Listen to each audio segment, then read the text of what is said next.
Yes, there's a coin. Entrance into one of the newly excavated areas. Good thing, too.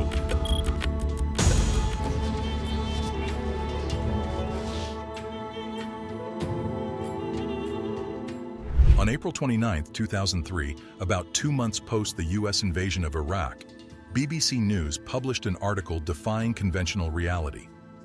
To grasp its profound implications, we must rewind 2,500 years to ancient Iraq.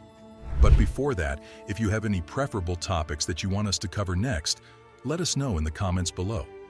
The person whose topic piques our interest will get a shout out in that video. Let's get started. Ancient record of fallen angels.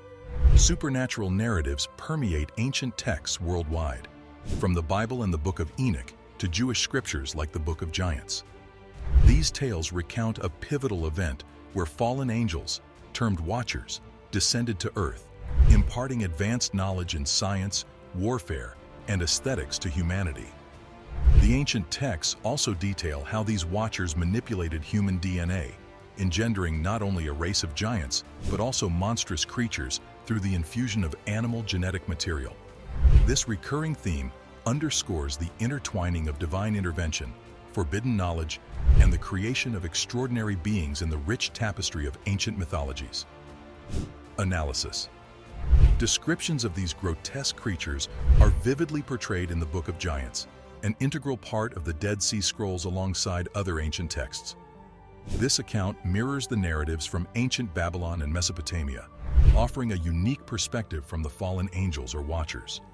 Unlike the ominous portrayal elsewhere, here, the watchers are depicted as benevolent figures who aided humanity by imparting knowledge and skills, introducing advancements, and engineering a formidable race of renowned giant men. The divergent perspectives within these ancient texts add complexity to the enigmatic narrative of celestial beings shaping the fate of humankind. Recognizing the giants.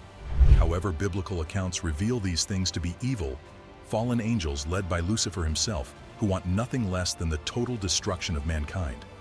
According to Mesopotamian myth, there were 7 Apkallu before the flood, and 4 afterward. The word Apkallu comes from the Sumerian Ab, meaning water, Gal, meaning big, and Lu, meaning man. They were considered only partly evil, occasionally dangerous, and capable of malicious witchcraft. Appearance. They were chimeric in appearance, usually depicted as humanoid with wings or sometimes as hybrid birdman or bizarre fishman creatures. The antediluvian Apkallu were divine just like the Watchers. According to one story from the Babylonian period, the epic of the era was the god of pestilence and plague. Marduk banished Apkallu to the Abzu as a punishment for provoking him to send the flood. Gilgamesh. The 4 Apkallu who appeared after the flood were only partly divine and could mate with humans again like the Watchers. The last of the post-flood of Apkallu, Lunana, who was 2/3 of Apkallu, matches the status of Gilgamesh, who was described as being 2/3 divine and 1/3 human. On the cylinder seal, Gilgamesh is called Lord of the Apkallu and is elsewhere credited with bringing back great knowledge that existed before the flood. Connection. Scholars drawing connections between the Apkallu and the Watchers often interpret the depiction of Watchers in Jewish literature from the Second Temple period, such as the Book of Enoch, as a response to the Babylonian captivity. The Apkallu, potentially perilous beings, were believed to safeguard pre-flood knowledge coveted by Babylon's pagan sorcerers. To the Jews, this knowledge was deemed malevolent, leading to the portrayal of Watchers as maleficent figures in Enochian texts. Parallel themes between Mesopotamian legends and biblical patriarch accounts have long been acknowledged. Enoch, reminiscent of the antediluvian king Enmedaranki, exemplifies such parallels.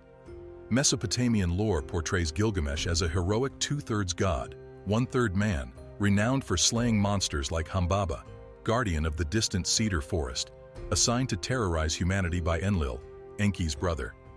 In the Second Temple Jewish account, the Book of Giants identifies Gilgamesh as one of the gigantic offspring of the Watchers, along with Humbaba. These cross-cultural echoes highlight the intricate interplay between ancient Mesopotamian narratives and Judaic interpretations. Existence. During the era between the Babylonian captivity and the birth of Jesus, Jews perceived Gilgamesh as a monstrous Nephilim, showcasing a unique perspective on the legendary figure. Scholars not only entertain the belief in Gilgamesh's historical existence, but also an intriguing discovery in 2003 adds weight to this notion. BBC News reported that archaeologists in Iraq, led by a German expedition, may have unearthed the lost tomb of Gilgamesh, the central figure in the world's oldest epic, inscribed 2,500 years before Christ's birth. The Epic of Gilgamesh immortalizes the ruler of Uruk, the city from which Iraq derives its name. The expedition uncovered what appears to be the entire city of Uruk, including the site where the Euphrates once flowed, an archaeological marvel. Jörg Fassbinder of the Bavarian Department of Historical Monuments in Munich noted the striking resemblance of the discovered site to the description of Gilgamesh's tomb in the epic, sparking a profound intersection between myth and potential historical reality. Evidence. The enigma deepens, fueled by biblical prophecies of a Nephilim return. Interpretations diverge, suggesting either a spiritual resurgence through demonic possession or a physical rebirth of giants. Fast-forwarding 2 millennia, the discovery of Gilgamesh's tomb in Iraq, coincidentally post-US forces takeover, adds an intriguing layer. Speculation arises. Did high-level government directives prompt US troops to secure the site, sealing off the potential revelation? Whispers suggest clandestine actions, including DNA extraction from the skeleton. Allegedly transported to a covert research facility, it's theorized that advanced technologies such as cloning and CRISPR-Cas9 were employed. The veil shrouding this narrative sparks contemplation on the intersection of ancient myths, modern discoveries, and the shadowy corridors where truth and speculation intertwine. So what do you think about this? Do you think they really found Gilgamesh's tomb in 2003, as this article states? If so, what happened to it, and why is there no mention of the contents, or maybe what they found was so insignificant that they thought all news coverage should just stop? That's all for today. Hope you enjoyed the video. Make sure to like, subscribe, and press the bell icon for all future updates. See you next time.